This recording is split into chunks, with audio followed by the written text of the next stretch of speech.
হবে ইনশাআল্লাহ। কিন্তু করলে ইতিহাসের কাঠগড়াই থেকে মুক্তি পাবেন, আর না করলে আজীবন ইতিহাসের কাছে আসামি হয়ে থাকবেন।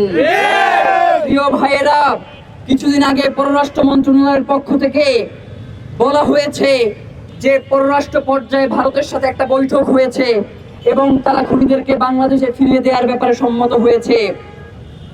এখন সেই সম্মত হওয়ার সময়সীমা কতটুকু আমরা জানতে চাই। এইটার সময়সীমাকে কিয়ামত পর্যন্ত নাকি সুনির্দিষ্ট কোনো সময় আছে, এইটা আপনাদেরকে জানতে চাই। আপনাদেরকে একটা কথা বলে, প্রচন্ড গরমে সবাই অসুস্থ হয়ে যাচ্ছে আমাদের মা বোনেরা, আপনাদেরকে একটা কথা বলে শেষ করতে চাই।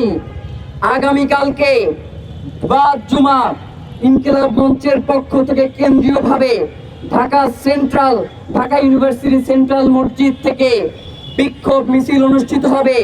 আপনারা সকলে শহীদ ওসমান হাদির এই খুনের সাথে যারা যারা রয়েছে তাদেরকে অতি দ্রুত চিহ্নিত করে বিচারের মুখোমুখি করবার জন্য, এবং দেশি বিদেশি যে সকল চক্রান্ত এই খুনের পিছনে জড়িত রয়েছে তাদেরকে চিহ্নিত করে বিচারের মুখোমুখি করবার জন্য, এবং যারা খুন করে পার্শ্ববর্তী রাষ্ট্রে পালিয়ে আছে তাদেরকে দ্রুত বাংলাদেশে ফিরিয়ে এনে বিচারের মুখোমুখি করবার দাবিতে আগামীকালকের বিক্ষোভে আপনারা সকলে সামিল হবেন, সেই প্রত্যাশা রেখে আজকের মতো আমাদের এই বক্তব্য এখানেই শেষ করছি।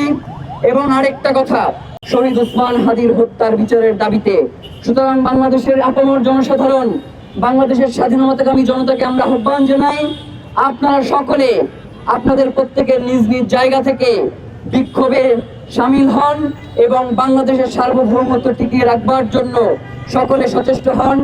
এই দাবি রেখেই আজকের মতো এখানে প্রোগ্রাম শেষ করছি। সবাইকে অসংখ্য ধন্যবাদ। ইনকিলাব জিন্দাবাদ।